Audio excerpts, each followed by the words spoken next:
दोस्तों बहुत बहुत स्वागत करता हूं आप सभी का। संसद में किस पर चर्चा होनी चाहिए?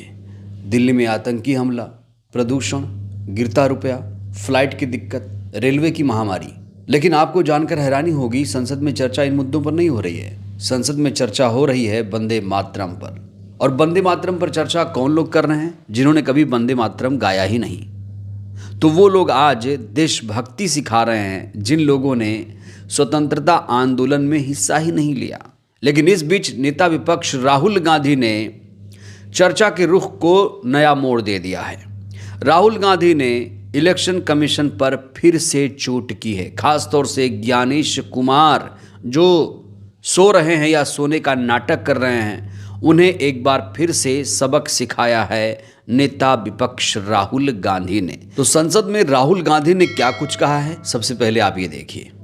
Ask three questions first, which will make it very clear that the BJP is directing and using the election commission to damage India's democracy. The first question: why is it that the CJI was removed from the selection panel of the election commissioner?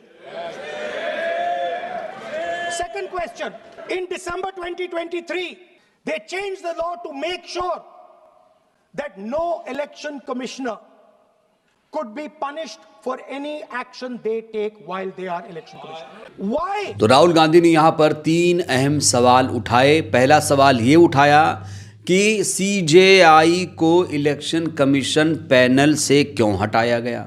दूसरा महत्वपूर्ण सवाल, 2024 चुनाव से पहले election commission को लगभग पूरी कानूनी इम्यूनिटी क्यों नहीं दी। तीसरा, सीसीटीवी फुटेज 45 दिन में नष्ट करने की इतनी जल्दबाजी क्यों है। ये तीन सवाल संसद में पूछे राहुल गांधी ने इलेक्शन कमीशन से। लेकिन अभी तक इलेक्शन कमीशन ने इसका कोई भी जवाब नहीं दिया। सत्ताधारी पार्टी के किसी नेता ने इसका जवाब नहीं दिया है। जवाब भी खुद राहुल गांधी ने दिया।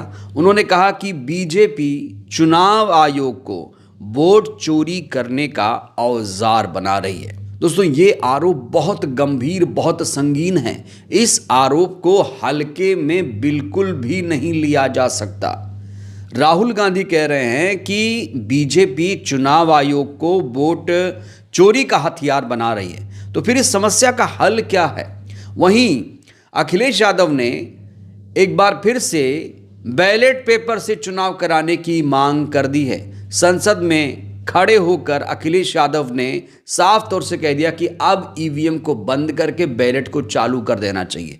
देखिए उन्होंने क्या कहा। मेरा भी सुझाव है कि इलेक्शन बैलेट पेपर से होना चाहिए। इसलिए होना चाहिए कि बहुत प्रश्न लग रहे हैं, बहुत उंगली उठ रही है। इलेक्ट्रॉनिक चीजों पे बहुत सवाल खड़े हो रहे हैं, और केवल भारत के अंदर लोकतंत्र में नहीं, दुनिया के लोकतंत्र में।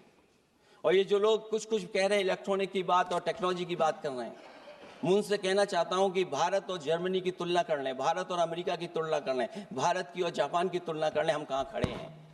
अगर वो संपन्न देश जो टेक्नोलॉजी में हमसे कई गुना आगे हैं, अगर वो स्वीकार नहीं कर रहे ईवीएम, तो आखिरकार हम ईवीएम को क्यों स्वीकार कर रहे हैं। दोस्तों, क्या आपको मालूम है कि इलेक्शन कमीशन की नियुक्ति कैसे होती है, चयन कैसे होता है?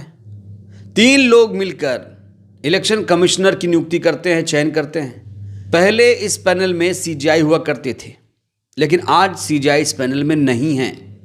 अभी 3 लोग हैं, 2 लोग सरकार के, एक नेता विपक्ष। अब बताइए, अगर किसी पैनल में 3 लोग हैं और 2 लोगों का बहुमत किसी के साथ आ जाएगा, तो वही व्यक्ति तो उस पद पर बैठेगा।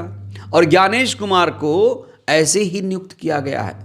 अलोकतांत्रिक तरीके से ज्ञानेश कुमार की नियुक्ति हुई है। ये देश को समझाने की राहुल गांधी यहाँ कोशिशें कर रहे हैं। राहुल गांधी यही नहीं रुके, राहुल गांधी यहाँ तक कह रहे हैं कि सभी राजनीतिक दलों को चुनाव से 1 महीने पहले ऐसी वोटर लिस्ट दी जाए जिसे मशीन के जरिए पढ़ा जा सके। तो ये डिमांड राहुल गांधी ने सदन में की है। अगर चुनाव आयोग को अपनी मर्यादा और गरिमा की फिक्र है तो उसे इन सवालों का जवाब जरूर देना चाहिए। अगर चुनाव आयोग इन सवालों का जवाब नहीं दे रहा है तो मतलब कि वो अब लोकतांत्रिक नहीं रहा। आजाद देश ने इस संस्था से लोकतंत्र के भविष्य के लिए जो सपने देखे थे, आज वो सपने बिखरते हुए नजर आ रहे हैं। सड़क से लेकर संसद तक इलेक्शन कमीशन की निष्पक्षता पर सवाल खड़े हो रहे हैं। सारी डिबेट एक तरफ, बैलेट की बहाली एक तरफ। जी हां दोस्तों, कहा जा रहा है वोट चोरी का मुद्दा सेकेंडरी है, वोटर लिस्ट देने का मुद्दा सेकेंडरी है। लेकिन अखिलेश यादव ने जो बैलेट की बात की है, कहा जा रहा है बैलेट के मुद्दे पर आगे बढ़ना चाहिए। विपक्ष के तमाम नेताओं को, इंडिया गठबंधन के तमाम नेताओं को बैलेट की बहाली को लेकर आंदोलन करना चाहिए, संघर्ष करना चाहिए। लेकिन दिक्कत यह है कि ये नेता एक समय में एक मंच पर नहीं बोलते हैं। अगर एक मंच पर खड़े होकर इस बात को दोहराया जाए कि हमें ईवीएम नहीं बैलेट चाहिए, तो फिर ये बहाली मुश्किल नहीं, आसान हो जाएगी। दोस्तों, आपको बता दें कि पूरी दुनिया में ईवीएम को बैन कर दिया गया है। जब पूरी दुनिया में ईवीएम की शुरुआत हुई थी, तब हमारे देश ने भी ईवीएम को अपनाया था। अब जब पूरी दुनिया ने उसका बायकॉट कर दिया है, तो फिर हमारे देश में ईवीएम से चुनाव क्यों होता है? देश की जनता जब इसे पसंद नहीं करती है, विपक्ष जब इसे नहीं पसंद कर रहा है, तो क्या सत्ताधारी पार्टी को बचाने के लिए, उसको फायदा पहुंचाने के लिए चुनाव आयोग वोट चोरी करवा रहा है? जैसा कि नेता विपक्ष राहुल गांधी सदन में खड़े होकर ये बात कह रहे हैं कि अब चुनाव आयोग से कोई उम्मीद मत करिए, क्योंकि बीजेपी ने उसे वोट चोरी का हथियार बना लिया। अगर राहुल गांधी की बात में जरा भी सच्चाई है, तो आपको ये मान लेना चाहिए कि लोकतंत्र अब इस देश में नहीं रहा। अब एक पार्टी अपने तरीके से इस देश को चला रही है। सत्ताधारी पार्टी के लोग जैसा चाह रहे हैं वैसा कर रहे हैं, और ये दिख भी रहा है। एसआईआर देखिए आप किस तरीके से हो रहा है। एक एक महीने में एसआईआर कराए जा रहे हैं। उत्तर प्रदेश में करीब 16 करोड़ वोटर हैं, एक महीने में एसआईआर कराया जा रहा है। नतीजा क्या हुआ? जबरदस्त दबाव सामने आया बीएलओज पर, उनकी मौतें हो रही हैं, वो तनाव में हैं। जब बहुत हो हल्ला हुआ, तब जाकर एक हफ्ते एसआईआर की प्रक्रिया बढ़ाई गई। लेकिन कहा जा रहा है कि एसआईआर की प्रक्रिया एक हफ्ते नहीं बल्कि 3 महीने तक बढ़ाई जानी चाहिए, तब जाकर सही तरीके से एसआईआर हो पाएगा। बड़ा सवाल यह है कि चुनाव आयोग क्या सांसदों को सदन में चर्चा करते हुए नहीं देख रहा है? क्या राहुल गांधी के भाषणों को चुनाव आयोग नहीं सुन रहा है? आखिर चुनाव आयोग विपक्ष के सवालों का जवाब क्यों नहीं दे रहा है? ये अपने आप में अहम और बड़ा प्रश्न है, जो इस समय पूरा देश पूछ रहा है। और पूरा देश यही कह रहा है कि भैया चुनाव तो बैलेट पेपर से हो जाए, तो फिर निष्पक्ष चुनाव से माना जाएगा। तो अब जिस तरीके से एक सुर में विपक्ष के तमाम नेता बैलेट की बहाली की मांग कर रहे हैं, क्या कभी हमारे देश में बैलेट की बहाली हो पाएगी? और आपको ये भी बता दें, जब भारतीय जनता पार्टी विपक्ष में थी, तब वो भी ऐसे संघर्ष करती थी, कहती थी ईवीएम हटाओ, बैलेट पेपर चालू कराओ, वो भी यही कहती थी। लेकिन जब आज ये सत्ता में आ गई है, तो वो ईवीएम का समर्थन कर रही है। और जब भी चुनाव आयोग से सवाल पूछा जाता है, तो भारतीय जनता पार्टी के नेता प्रेस कॉन्फ्रेंस करने लगते हैं। चुनाव आयोग अपनी जवाबदेही नहीं तय कर रहा है, अपनी जिम्मेदारी नहीं निभा रहा है। इसीलिए लोग कह रहे हैं कि अब ज्ञानेश कुमार के खिलाफ कार्रवाई करनी चाहिए, ज्ञानेश कुमार को कोर्ट में घसीटना चाहिए। लेकिन दोस्तों, यहां भी पेंच फंस गया है, क्योंकि एक ऐसा कानून मोदी सरकार लेकर आई है कि आप चुनाव आयोग के खिलाफ क्रिमिनल केसेस ही कोर्ट में नहीं कर सकते। 2023 में कानून बना दिया गया, जैसे चुनाव आयोग की चयन का, नियुक्ति का कानून बनाया गया, वैसे ही 2023 में एक कानून बना दिया गया कि इलेक्शन कमीशन के खिलाफ गुस्से में आकर कोई केस ना कर दे। तो अगर चुनाव आयोग के खिलाफ कोई केस नहीं कर पाएगा, तो फिर तो चुनाव आयोग बेलगाम हो जाएगा। और ऐसा दिख भी रहा है, चुनाव आयोग को कुछ भी फर्क नहीं पड़ रहा है, वो मनमाने तरीके से जैसा चाहता है वैसा कर रहा है। एसआईआर उसका सबसे बड़ा एग्जाम्पल है। और कहा तो ये भी जा रहा है, ये एसआईआर नहीं, ये एनआरसी है, इसमें नागरिकता भी चेक की जा रही है लोगों की, वोटर्स की। देश की जनता जिस परेशानी से गुजर रही है, क्या चुनाव आयोग जनता की परेशानी को खत्म कर पाएगा?